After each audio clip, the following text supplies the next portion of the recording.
party people? Mike here, and I hope you brought your appetite. It's Memorial Day weekend, and we're cranking the propane to 11, cooking up a sizzling new podcast episode for you. It's time to get into the real meat and potatoes of Deuce to 7 triple draw, so get ready to digest some serious cuts of strategy, hot off the flames, right here on The Mixed Grill.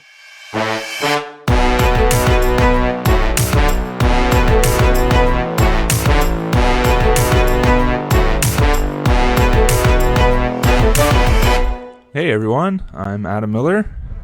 Welcome to the Mixed Grill podcast. I'm here with Mike Fraedrich and I'm here with Zack Jones. And Hey. Fair warning, Zack has a frog in his throat today, everyone. I do. I've been told it makes me sound a little better, so you're welcome. I think you sound good. Yeah, thank you. So, we are going to dive in today.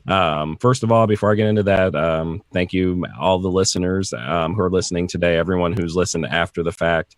Any new listeners that we have, anyone joining us on Facebook Live, as always, you all are very greatly appreciated.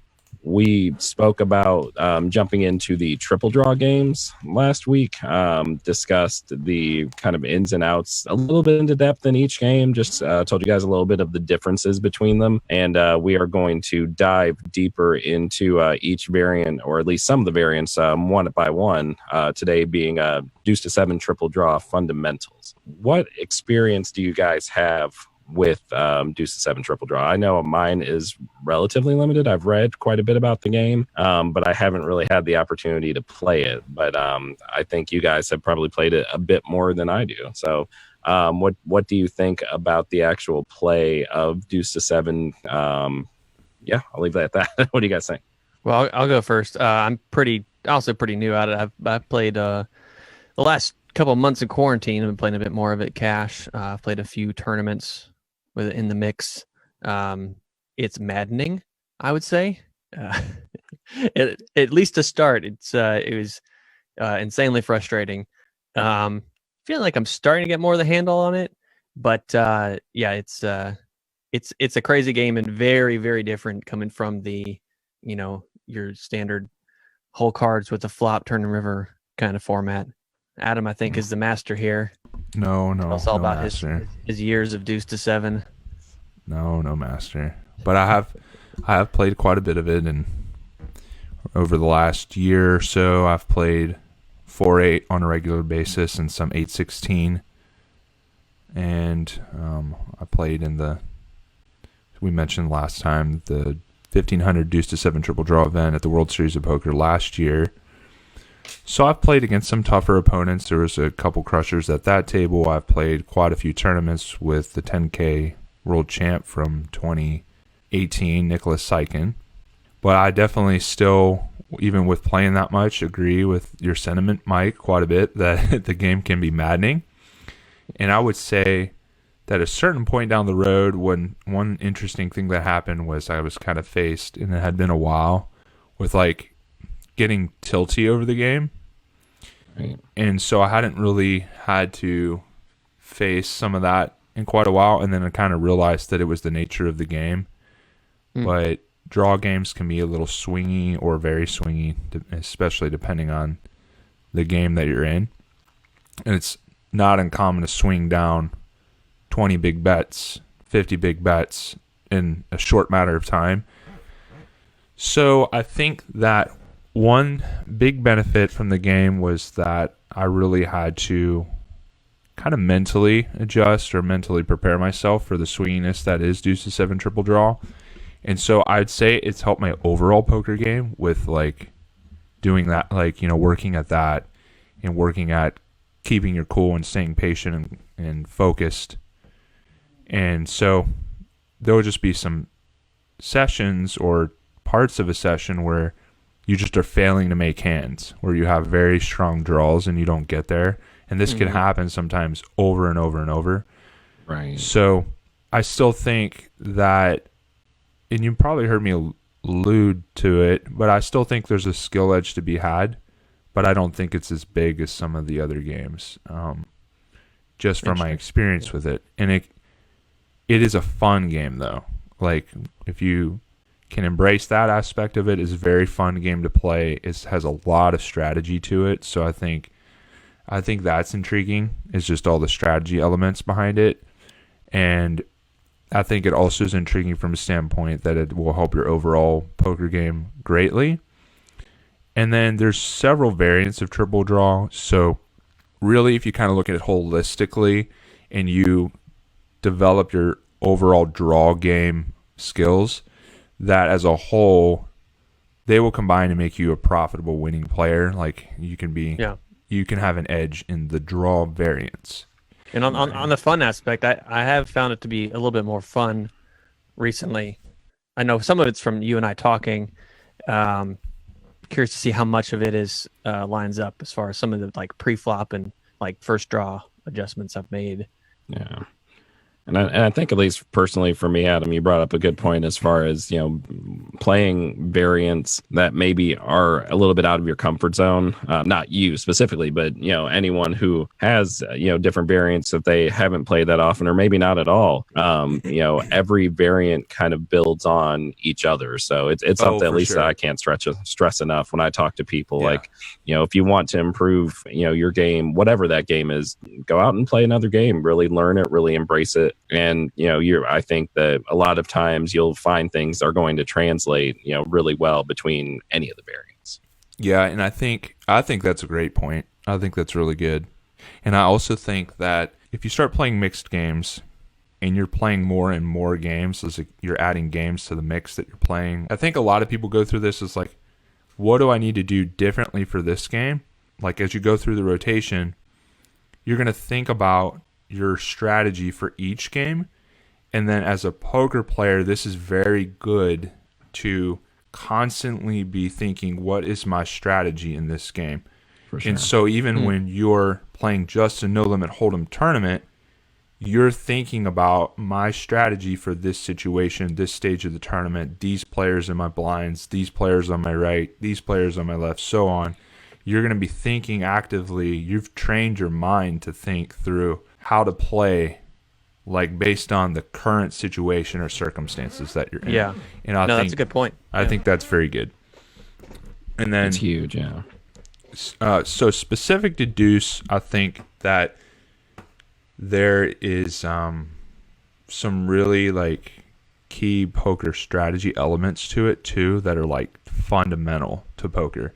So that's another thing why Deuce is like can be very fun. Even for Hold'em players, I think they can when they start learning, they can really see like how deep the strategy elements are and how some of them are like the cornerstone strategies to poker. So they really do come out in this game. I mean, I feel like they translate well, and what I mean by that is that you can put in work, put in effort, and maybe not necessarily see a difference in one specific hand, but you can visually notice and see I'm doing this differently than I did because of the study, because of my research, and based on that I'm able to see that these results are different. I feel like it's difficult in some games, Hold'em and Pot Limit Omaha come to mind, that even if you're doing the right things and improving what you're doing, it may not show as quickly. And it seems, and maybe I'm wrong about that assessment too, but it seems that at least some of the draw games, it shines through more readily that you're doing the right things and you're getting the results that you want. If you are doing the right things, you'll do well. It'll be hard for you to lose. Right, that's what I'm saying. Yeah, that's it's you're not going to have like the 80-20s necessarily that you run into the wrong side of 2 or 3 times in no limit hold'em and you maybe lost a few buy-ins. Yeah, I would say like for a hold'em player, it kind of translates to like the fun of like chasing a straight draw or a flush draw, because you're basically always drawing, and it's kind of that rush. It's not like, oh, I got aces, hope I don't lose a big pot. It's like you're kind of always chasing a better hand, but as long as you put yourself in spots where you're drawing to a good hand, then that's gonna be more fun. That's kind of what I've found so far. Yeah. So make sure you're drawing to a good hand, so when you do hit, it's fun because you win. And the other times it's like, oh well, I missed this time, but it was still fun. Yeah. Well, what are those good hands anyway? I think we can talk about some of those, at least. Some of the more powerhouse hands. Just kind of wrapping that up in a general concepts. And then obviously anything you guys have, feel free to jump in on it. So usually when you're looking at the game, you're going to see 6-handed tables.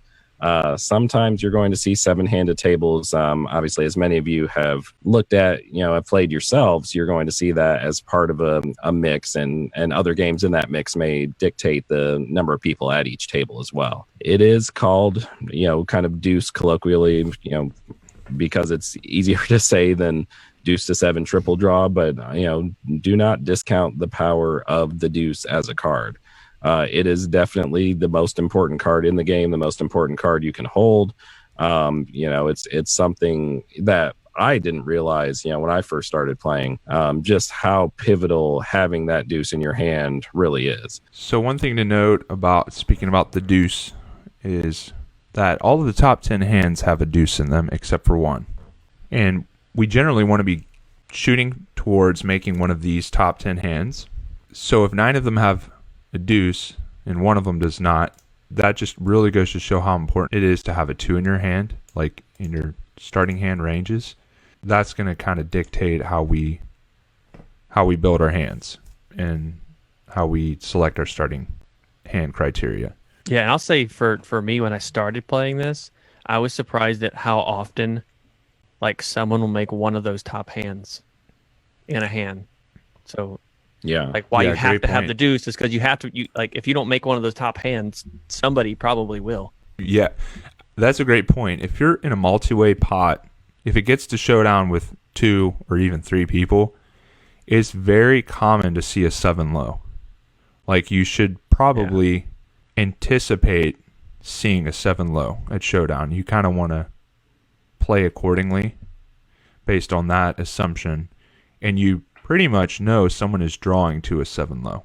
I mean, so it's whether they make their hand or not. And that surprised me too, same like Mike said, feeling that I was bulletproof, just when starting to play with any 8. It's like, oh, I've got an 8, it's pretty rare for someone to have a better 8 or a 7, so I should be golden. And I learned very quickly that is not the case. Not to say that an 8 is a bad hand, obviously, at all. Don't get me wrong. But, as you can see, there are, even looking at like the 8-7-5, there are 9 better hands, and it's not uncommon for someone to have one of those 9 hands. Very true. Very true. We're going to flesh this out probably over a couple episodes. Everything is very situational. Multi-way and heads up are completely different situations. And then you have subsets of all the situations you'll find yourself in. If we're talking draw 2 versus draw 2, or draw 1 versus draw 2, a pad hand versus draw 2. Like we're going to have all these different subsets, and then how we're going to play each street, what lines we're going to take. So everything is situational. Relative hand strength is going to be a big thing. Absolute hand strength and multi-way hands is paramount. So really shooting to make one of these top 5 hands and understanding what we should be doing with the rest of our hands, and understanding like what opponent's value bet range is, what our value bet range should be, things like that. So there's a lot to it, and we're going to get into that over the next couple episodes, I think. Do you think there is a lot of value in memorizing, which, just at least those, top 10, 15, whatever that number is there value in, kind of memorizing those just to make it a little bit easier to recall during the course of play? I think there definitely is value to memorizing them, because when we're going to discuss hands, it'll be very good to just say a number 5 and he had a number 7. So we know exactly what we're talking about, and it's like quicker. But also to understanding where you are in absolute hand strength. Like that's kind of key. So we can talk about whether we should raise or fold or call. These situations are going to be based off of absolute hand strength. Right. So you might have a situation where, okay, for me to call, I got to be at least, here, number 12 hands or plus, because we're going to have an actual, correct play. So we'll need to kind of know where we're at in our range, if that makes any sense. For sure. So there's situations, though, in heads up where we're going to be playing 9 lows and jack lows and 10 lows and unbreakable tens versus breakable tens and situations like that. So yeah, I think there's a lot of value in knowing these top 10 for sure, but when we refer to hands, we're going to be talking about all kinds of hands and all kinds of situations. So there's going to be, in terms of what you could memorize, if you're someone who's studying Deuce to 7 triple draw, this is just the tip of the iceberg. I mean, there's a lot to memorize. I mean, rote memorization is a key for any really good Deuce to 7 triple draw player, because they will want to have a baseline for all the situations. There's only really one way to get that, is to memorize it.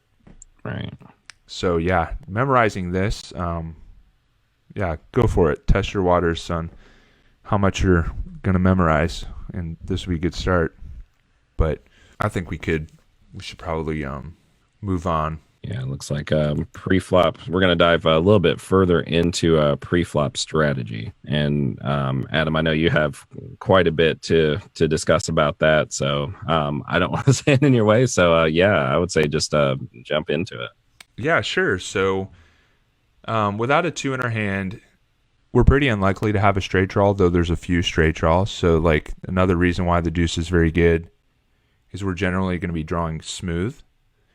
And this is very important. And when we say that we're drawing smooth, we're talking about we've built our hand from the bottom up. We are drawing to the best version of our hand.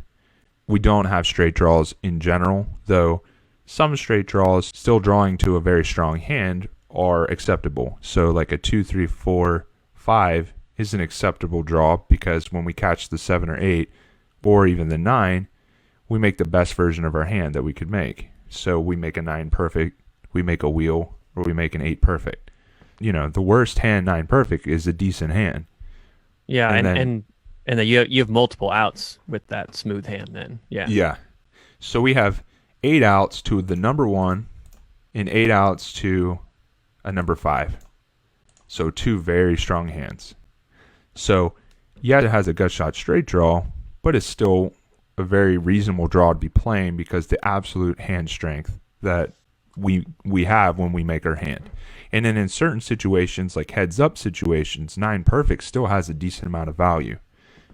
Yeah, it's like it's something I started thinking about and making like an analogy to Hold'em. And correct me if this seems wrong to you, but like the difference between having, like a 4, 5, 6, 7 or a deuce 5, 6, 7 is that like I've got multiple outs with the deuce in my hand, and that multiple outs is kind of analogous to like, do I have a straight draw that's open-ended, or is it a gut shot?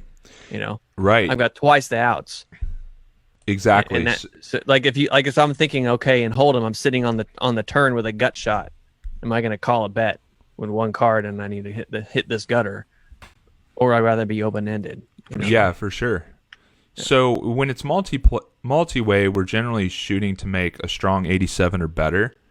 And you kind of just stole my thunder there, Mike, because that was kind of like my next point is, so if we have a wheel draw, 7, 4, 3, 2, we can hit a 5 or a 6 or an 8. So we have 12 outs to make a hand that's going to be reasonable to show down. If we catch the 8, we make a number 10. If we catch the 5, we make a number 1. If we catch the 6, we make a number 2. So this draw right here, that's why this is the best draw that you can have, because we make a top 10 hand with 12 outs. And so in even heads up, a 97 perfect in certain situations, like we go to the river and we both draw 1, you actually have value if you have a 97 perfect. It's going to be worth a bet. So, I mean, it's that strong relatively in that situation. So, yeah, that's the key to drawing smooth is we have more outs. We don't have tremendous straight draws in our hand. And we also have, we're drawing to better versions of our hand. So those are the characteristics of drawing smooth. So for our pre-flop strategy, we want to kind of keep all that in mind when we are designing our ranges and deciding what hands that we're going to play. So important to note in the draw games is that we give up immediate information about what hand we have when we draw. So we're going to have a round of bet. We'll get dealt our hand. We'll have a round of betting, and then we're going to draw our cards. So keeping that in mind, there's going to be a reason why we take the lines we take, because we will immediately give up information. So if I cap it and draw a 4, does that make any sense? You know what I mean? Right. Why would I put 4 bets in? It's not a bluff because we immediately show that we don't have anything. And then if we limp with a pat hand, we get 1 bet in and then the jig is up. We pat our hand and everybody's just like, okay. Like, oh, yeah, Yeah. let's see what's going on. You for know? sure. Whereas you raise with a pat hand, you get 3 bet by a D1, then you 4 bet. You got the cap in because you already started. You put in 2 bets, you get 3 bet, and you can cap it with your pat hand. So you put in the max amount of bets with your pat hand. So that partial information aspect of the game is important. So we're going to build our ranges and our lines pre-flop around that. Our relative hand strength will be apparent when we draw. So we should be betting according to the type of hand we have. Another thing is let's kind of define what types of hands we're talking about. So we'll generally be talking about 4 types of hands in our opening ranges. So we'll have a pat hand, which is pretty much going to be a pat 8 or better, except for the buttons and blinds. You might pat a 9 or even an unbreakable 10.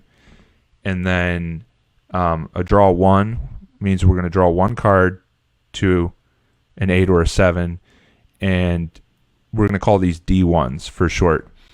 And then draw 2 means you draw 2. We're going to call these D2s. Draw 3 means you're going to draw 3, discard 3, and we're going to call these D3s.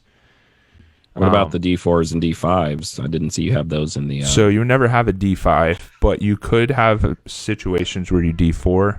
Sure. Aggressive small blind, and you have trip 2s in the big blind. You might call and discard 4, but it's a very rare occasion where you discard 4.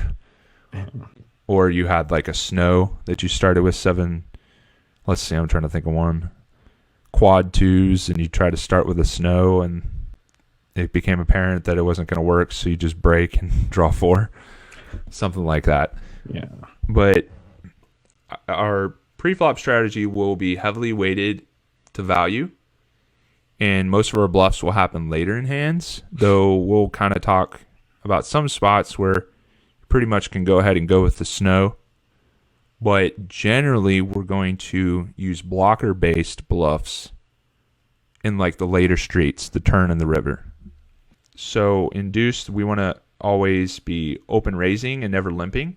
A lot of good reasons for this. Like we said before, relative hand strength will be apparent when the draw occurs. So we might as well just start betting accordingly. Go ahead and keep all your lines the same. So when we raise first in, we can have a draw 2, a draw 1, or a pat hand. It won't be apparent to our opponents. We want to put pressure on the blinds. We don't want to give them a free draw. Big reason for that is equities run close. And I even have some examples of that here. Draw 2 versus draw 2. So here you see these 2 hands here are drawing 2. And even a premium draw 2 is a 54% favored over a weaker draw 2, which is a 46% favored. And I think I even had some. Here's a good one.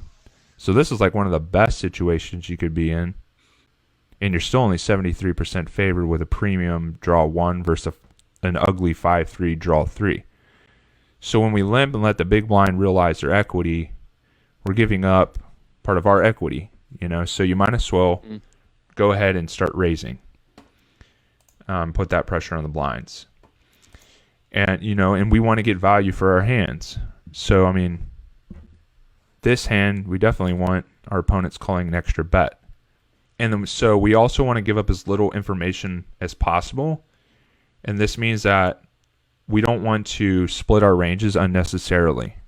So we wouldn't want to be limping our draw 2s except for raising with our strongest draw 2s, being like a 7-3-2 or 7-4-2, because we'd be giving information away to observant opponents who would start to realize when they're raising and drawing 2, they have 3 cards to a wheel. But when they limp, they have weaker hands. And I think that's such an important point is, in any limit game that I feel just in my own experience that players that's just starting to play in certain limit variants or just limit at all are more apt to want to limp more frequently with a wider range of hands. And, just from what you laid out, I mean, those are four really, really strong reasons to, not do that in, at least in a deuce to seven. yes, tight aggressive reigns supreme in deuce to seven in really any limit game. So we're not really even playing loose. We're going to still be playing appropriate percentages. As far as opening ranges go, we would be in the same percents, even as we talked about in PL08. Being that it's a six-handed game, we're going to have the low jack and high jack positions, but you could also say UTG or UTG plus one positions. And then you have the cutoff and the button. And so our opening percentages from those spots are still going to be in line with like what they were in PL08. 20% from the low jack and the high jack. That's slightly different. We were opening 15% in PL08 from the low jack, but we want to open 20% from both those spots because in this game, the equities do run close, and those premium, you'll see our premium draw twos are in our range and our strong draw ones. And really, there is no difference to folding some of these out. I mean, you can make some small adjustments, get a little bit wider in the hijack. But from early position, we want to be tight. And then from the later positions, we want to be a little looser. And a big driver in this is position is super important in deuce. And that's another reason that we should be raising first in, is that when we raise, we knock out players potentially stealing position in the hand, because it's vastly superior to be in position. So opening 20% from the low jack and the high jack, what that kind of looks like is going to be any pot 8 or better hand, which you're going to have a small amount of these in your range. Percentually, your range won't be composed of too many of these. It's pretty rare to be dealt a pot hand. You also want to open your 86 draws, draw ones, so like 8653 plus, not having a gut shot, no gut shots, no open-ended straight draws in your range here. And then you want to be opening all your 87 draw ones with a deuce in them, so 8762 plus, and then all your premium 2-card draws, which would be 842 plus. So that would also include your 7-5 deuce, your 7-4 deuce, your 7-3 deuce, and your 2-card draws. So those are really the premium starting hands in the game. And then, so when you move over to the cutoff, you start adding some other hands to your opens here. You could start opening some of your rougher draw ones that have gut shots in them. So 7-5-4-3, 7-6-5-3 are now playable. And you can open some of your weaker D2s now, like 8-4-3 and 8-7 deuce, 8-6-3. Some of those are now in your range. And then in the button, we're pretty much raising all our draw twos except for open end, like ones that have an open end straight draw starting out, like a 6-5-4, 7-6-5, 8-7-6. And it's a little too rough to be open like an 8-7-5, 8-6-5. So I'd probably stay away from those. And then by the time you get to the button, you're opening some draw threes now, like 2-3, 2-7, 2-5, 2-6. From the small blind, this strategy here is kind of debated widely, but I'd say in general, the home games you're going to play is going to be passive blinds. So I think you can do a lot of limping. So this means you're going to be limping a lot of draw threes. You'll just be getting the price, and you won't be facing a raise often enough to fold these hands. So even like a 5-3, you could limp and then draw 3. Versus aggressive opponents, though, I would probably go with a raise or fold strategy and just still raise about your cutoff opening hands and then fold the rest. So very few draw threes. You could probably go with the 2-3 or the 2-7 and all your decent draw twos plus. But you can also still make up for some of this, is that you can start opening your rough nines, like your unbreakable nines and tens, and just play these as pot hands. So this would be like a 10, 7, 6, 5, 4. I mean, you're not going to get dealt these often, but you can still put these in your range to play a little bit more often. And it'll definitely be helpful to be able to fight against the big blind, especially if they're aggressive, that you just want to go ahead and play these straightforward as a pot hand and bet until you becomes apparent it might not be good anymore. So important thing to know about opening ranges is there is some debatable like strategy behind it. And the reason that you can kind of do some different things is because blockers and card removal are very important in Deuce.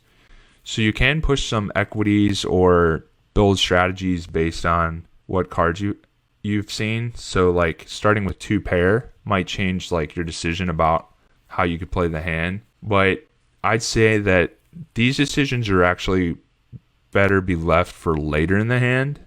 Like when we're considering whether to break or bluff, or if we're considering whether we should continue to draw. And a big decision factor is considering whether to call an opponent down. So card removal is super important, but you can use some of this in your pre-flop strategy too. Adam, you mentioned just, kind of looking at later in the hand as, more of a decision point for a lot of these decisions. Would you consider, that point? And I know it varies, of course, hand to hand, but what stage of the hand do you kind of consider typically to be that inflection point, for lack of a better term? Do you think it's, after the first draw, after the second draw? The turn. Okay. So after the second draw, you kind of consider that the same street. The second draw in the turn betting round with the bigger bet. Yeah, that's when that would start coming into play a little bit. And then on the river, you definitely want to be using a blocker-based strategy for the river, especially heads-up pots. Everything is still the odds that you want to lay somebody and the odds that are being laid to you. So right. It's just the nature of the game is why there's a small round of betting and then now there's a big round of betting, and it just changes. That's just why the decision is more critical on the turn. Yeah, we'll get into that on another podcast. But yeah. So important thing to note is we're mostly flat calling our D2s. So it's like kind of different than no limit hold'em, where okay, we can 3-bet a 7-6 suited and we can 3-bet aces. There is no deception to be had in Deuce. We're going to be very straightforward. And so we want to just flat call or draw 2s, and we want to 3-bet or draw 1s. And that way, the amount of information giving away about our hand is nilch. If we 3-bet or draw 1s, our opponents have no idea what draw 1 we have. And if we flat call our D2s, then they have no idea like how strong our D2 is. I like the word you made up there. Nilch. That's a good one. Is that not a word? I thought that meant nada. Yeah, you're thinking nil and zilch. I merged the two into nilch. I liked it, yeah. Merging your negative phrase range there. Sorry about that. So there's really no polarization in play at all, you're saying. So we're not really pushing much of an equity edge with our best D2s. So versus, say, our opponent has a weaker D2. One, we have no idea if they have a weaker D2 or not. But are you pretty much only polarizing with your snow hands, like your quad 7s or quad deuces, or are you 3-betting? Right, but those hands are so rare that we don't even want to bring those up. That's advanced strategy. And got it. Sorry. But in general, pre-flop, you're playing pretty linear. Yes, we're playing very linear. So, if you see here, we even a 7-3-2 versus an 8-6-3 is just 55%. So if we 3-bet someone who has open for 2 bets, this is the best case scenario. So the cutoff, that's one of the weakest hands. The cutoff would open. If we're the button and we 3-bet this, we're not pushing that much of an equity edge. And there are some worse cases where, so say the blinds wake up with a hand, the button and the cutoff are in terrible shape. So just some of those equities like that is, if we're not pushing much of an equity edge by 3-betting a draw 2 versus the cutoff, it really just becomes risky should the blinds ever open up with a hand. It's also very hard to balance 3-betting draw 2s.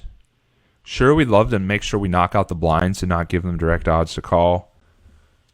But when they do play back, they're going to have a very good hand. Yeah, it's one of those scenarios where they're only calling with better hands than yours. Right, and we also bloat. So one argument is that, well, the equities run close, so it doesn't really matter. But you're also bloating the pot so that you're increasing your variance and you're marginalizing spots later in the hand. So the bigger the pot is, any errors opponents make are really not that big of an error anymore. If they're getting such good odds, then they can really keep calling you down with a lot of their hands. But we want to like maximize in small pots getting bad players to make errors. That's kind of the key really to all the limit games, is just kind of those nitty spots where we have those like edges on the bets, where we're kind of playing for that 1 or 2 bets that we outplay someone. You see what I'm saying? Like that's a win. When we get an extra big bet where our opponent made a mistake, that's a win for us. 4-8, that's how you make your extra $8, It's kind of the definition of like reverse implied odds, basically. No, exactly. Yeah. D2. Yeah. Yep. Because you're increasing your opponent's odds down the future streets. Exactly. We want them to make errors in reverse implied odds, and we want to be the ones who are using it to our advantage. It's a definite mindset thing too. We make a great play in a big bet game, and we may win a 200, 300, 400 big blind pot. We make a great play here, in limit deuce, and we're winning, an extra like 1 or 2 extra big bets, if that. So it's definitely a departure for me. It was a definite departure in a way of thinking, but it's as long as you can get your mindset right about it, then you can see those spots where you make that money, and it does add up. It's not big chunks that you're winning it, but you're also not losing big chunks at a time either. Yeah, it's another big difference between limit and coming from like a no limit or pot limit world. Like in no limit, you can raise to isolate with any suited connectors, because down the road you can always give your opponent a bad price, whereas in limit you can't. The price is fixed. Right. Yep. Basically want to give up nothing. We don't want to give our opponents anything. We want to give them nilch. Mixed grill exclusive terminology. So we always want to 3-bet our D1s in our pad hands versus an open. And then when we're facing a 3-bet, the original opener, initial raiser, is going to call with all their draw 2s, and they should 4-bet all their draw 1s in their pad hands. And so you'll see players just flatten these spots. Even last night I was playing, I saw a player, I raised the button and they just flat in the big blind, and then they draw 1. The fact that they didn't 3-bet me was pretty obvious. They had a rougher draw 1, and sure enough, we get to showdown. They have like a 9-8, 7-5-4. They've basically put their hand face up, and you're able to play correctly against them. And you can even play exploitatively against this. These are the spots where we can start playing more exploitatively, where I might not put out the value bet with an 8-7-5-3 deuce, but I will now, because I just know their range is built out of a lot of weak hands when they do this. So when we're facing 3-bets, always 4-bet with your D1s and your pot hands, and then your opponents have no more information about your hand strength. And then when you're facing 3-bets cold, you're usually going to be in the small blind and big blind, and it's pretty much fine to just call with your D2s from the EP range, so all your premium D2s, and 4-bet all your D1s from the EP range. Pretty much small blind, big blind are going to be the same situation. And then obviously you're 4-betting for the cap, all your pad hands. So once you enter a pot, there's really just not any folding other than maybe the original raiser from the cutoff, and it gets to the cap. They would have opened an 8-6-3, but now they're going to fold once it's capped back to them.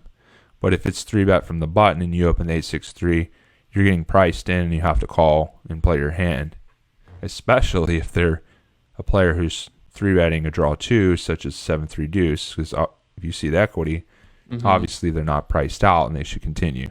And you will see that strategy used, the draw two strategy, three betting button versus cutoff, and some of them, some players are three betting from the small blind and the big blind, even out of position. They're doing this. So pot float, basically, there's not really an equity edge they're pushing here. But I will say, if this strategy is something that a player is going to use, I would recommend a blocker-based strategy. So I could get up for, and this is, I'll explain kind of why.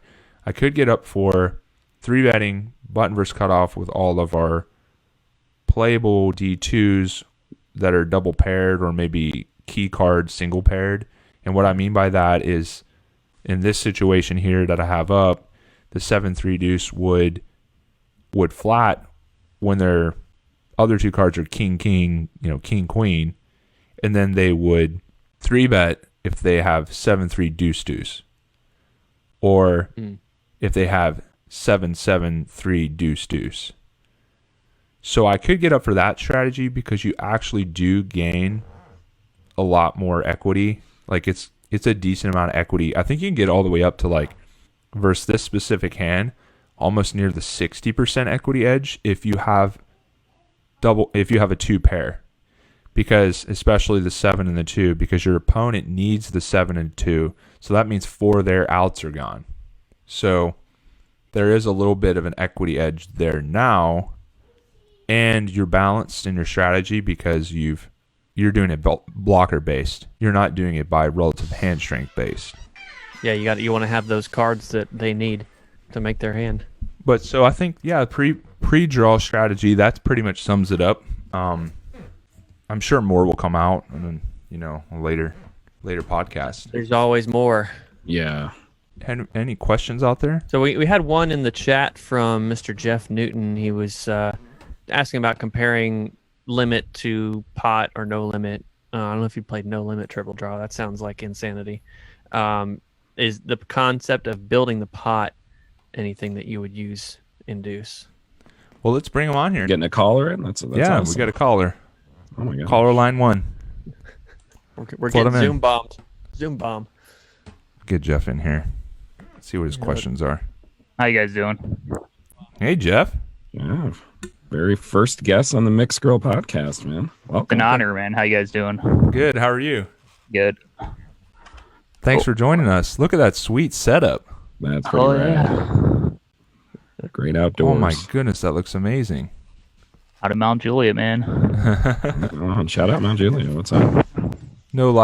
Some live games right now, but not really too many going on. So plenty of online poker to play. Absolutely. And you've been playing mixed here lately, right? Yeah. I really just started. It's been maybe a couple of months since since I got invited on, and that's kind of been my first exposure to most of these games outside of No Limit. So it's been fun. I think you even mentioned that your favorite new game is Deuce to 7 pot limit, right? Yeah. I enjoy it, but I think it's because I'm really good at making bad hands. So kind of right in my wheelhouse. What I think, honestly, what I think it is that decent hands, you're thinking they're bad hands, which is my nice way of saying you play tight. Right. So you might be making more hands than you realize. He's possible. He's like, I only made a number 6. Yeah.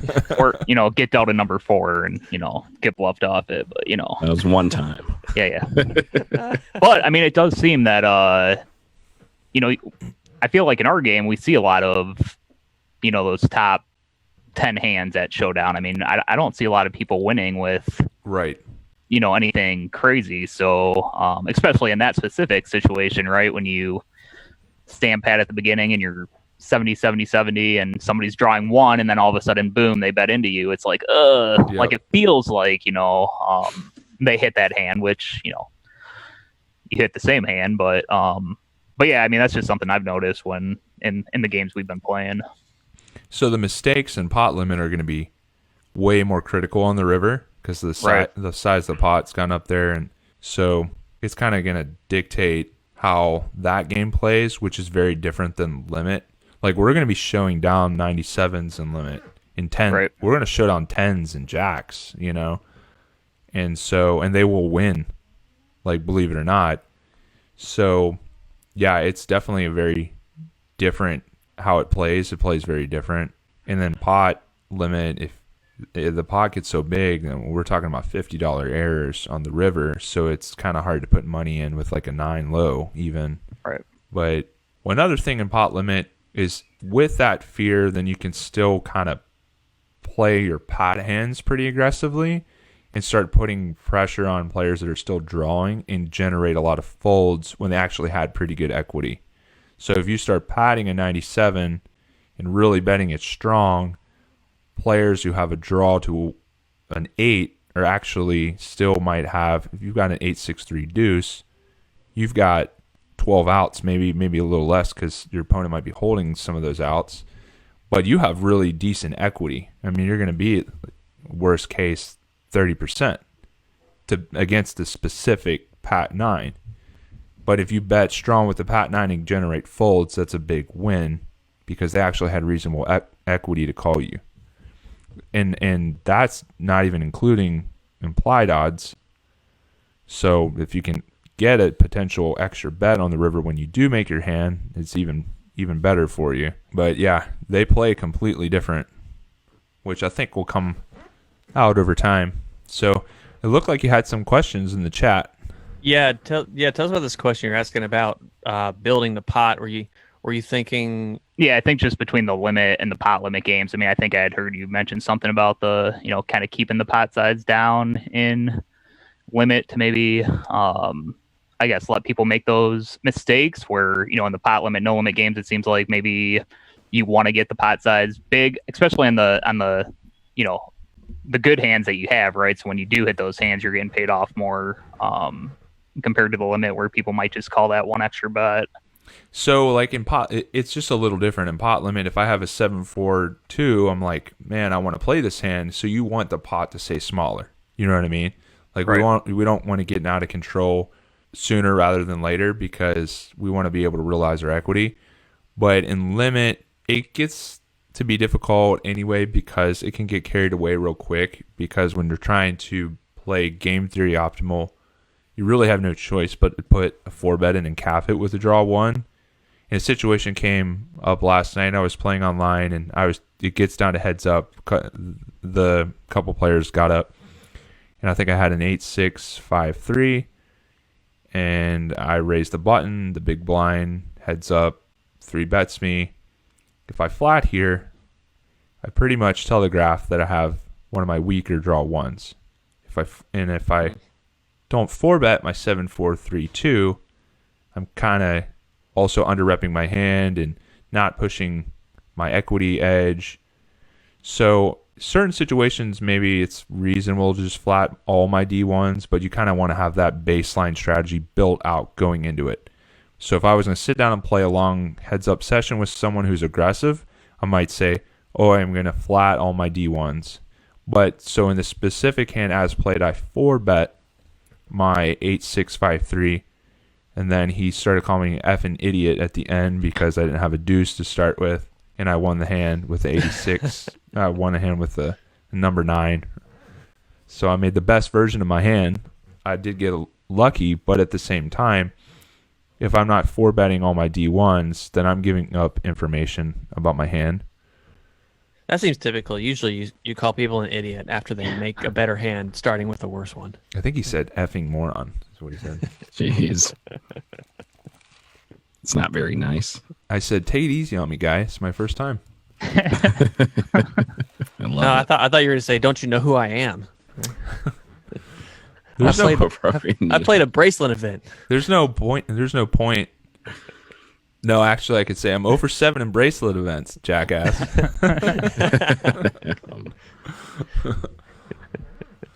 There's no point to dealing with these internet trolls. Yeah. You just put them on mute. If they get too out of line, just block the chat. Just makes it more fun. You take their money. There you go. That's right. So, Jeff, is Pot Limit Deuce one of your new favorite games?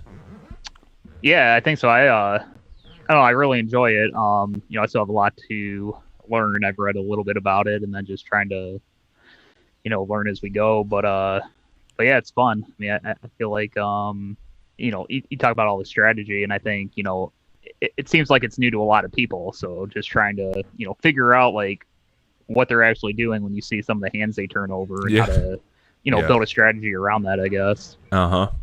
It's definitely fun because there is strategy, even the pot limit version. There's so much strategy to it. So I think that is the fun part, is trying to figure out like how to play against certain opponents, like what your overall strategy should be, like how to just basically beat people. Like what am I going to do to like outplay them at this new game that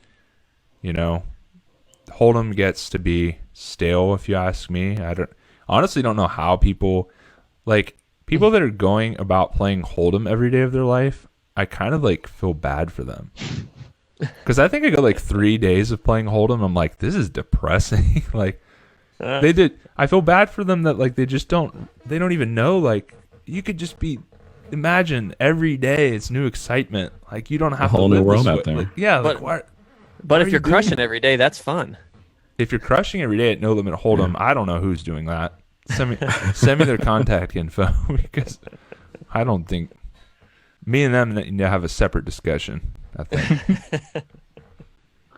Yeah, and I think one of the things I'm trying to figure out too is, I feel like it does play relatively straightforward, but there's definitely spots where you get in where, I get like a couple of 2s or 7s, right? And it's like, man, I know they don't have that. Like, how can I, should I stand pat here with not a great hand, and am I able to bluff them off? Like, so I feel like I've gotten into situations like that where like, I know I'm not going to win with this hand, but I really don't feel like they're weak. So should I like plan 2 moves in advance to start, standing pat? So, that's some of the, other stuff that I feel like makes it exciting and fun. Yeah, it definitely makes it exciting.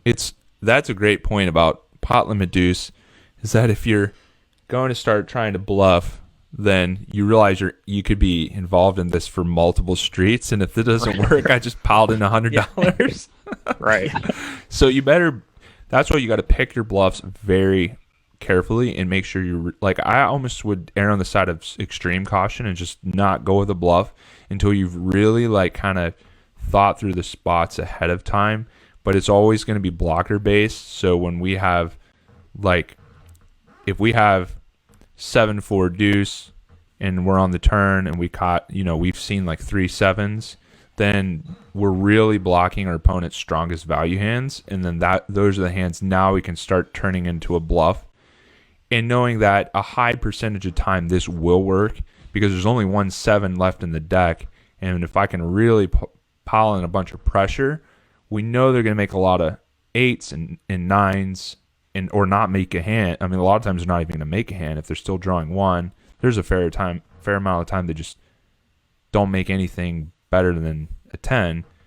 So using the blocker-based strategy, you can pile in a bunch of bets, like basically methodically. This is going to work a decent enough amount of the time. But I've seen players piling in bets with like a king low and get caught. That's why you got to have your blockers. Yeah, it's pretty nerve-wracking to plan a bluff from the start piling in bets, and you see your opponent draw 3, draw 2, draw 1, and then call your river bet. They call you down, and just like, oh yeah, they made number 3. Like, so there's something to be said for the position. And say you start patting a 10, maybe after a couple draws, or a 9, then you can always check and give up. Like, they're still drawing 1, but then who knows if they made their hand on the river, but you can go ahead and check and give up and get some showdown value out of like your 10s and your 9s. And I would stick with even in pot limit, I would stick with your unbreakable 10s. So meaning like I started with 7-5-3 on the button and I caught the 10-6. I would just go ahead and pot the 10-7 low and not try to draw to the gut shot straight draw. 7-6-5-3. Yeah, those are always interesting spots where you have like a pretty good 9 or 10, and then you feel like your opponent catches up. It's like, what do you what to do in those situations can get tricky. Yeah, it's definitely better to be in position for those. And if you're out of position with those hands, your really aggressive opponents will make it hard for you to realize your equity. Yeah, and obviously, I think position's always important in any game you play. But I feel like these drawing games, it's even, I don't know, even a bigger advantage because you get to see exactly what people are doing as far as what they're drawing. And for the most part, I don't think people are trying to run too many different things with like drawing one when they really need to take like two or three, right? So I mean, I feel like it's kind of out there with with what you're seeing is kind of right. So one of the biggest spots that will come up later, we'll do another podcast about it, is in limit, out of position, heads up on the river, especially where it goes draw one, which is a very common situation. And the tendency is like, if you make your hand out of position, you want to bet it. And so if it gets checked to you as the in position player, then we know like, hey, if they made a hand, they're more likely to bet it. So we have a lot more information here they check to us. So we could be doing a lot of bluffing as the in position player. And then as the out of position player, we have a problem because we generally lead with the hands we make. So now when we're checking to them, what are some of our best hands we have here, like 98s or like a wheel that we're planning to check raise with. But you have a problem where you're like, your best hand is your 98 low. So we're going to have all this junk we check, and basically the in position player can just punish us if we've not constructed our ranges accordingly or to protect ourselves. That means you're calling as the out of position player literally with 2-2, 3-4-5. You should be auto calling, if that makes any sense. But you unblock their bluffs. Some more, you're unblocking like their pair of 8s, pair of 7s. That's some more fun stuff that we'll get into here next episode. But the real interesting stuff in Deuce. Thanks for coming on, Jeff. No, yeah, absolutely. Thanks for the invite. Appreciate it, man. It's a fun little thing to do for the first time, but we'll probably do have some more guests, more of the listeners come on and chat with us. That might be some fun to do. That'd be great. Yeah, more the merrier. You guys got anything else? Nothing else for me. I think that was a good kind of introduction to the fundamentals, and I, for one, am looking forward to our next session. All right, sir. Sounds good. I think that'll wrap it up for episode 5 of the Mixed Grill. And as always, sun's out, guns out.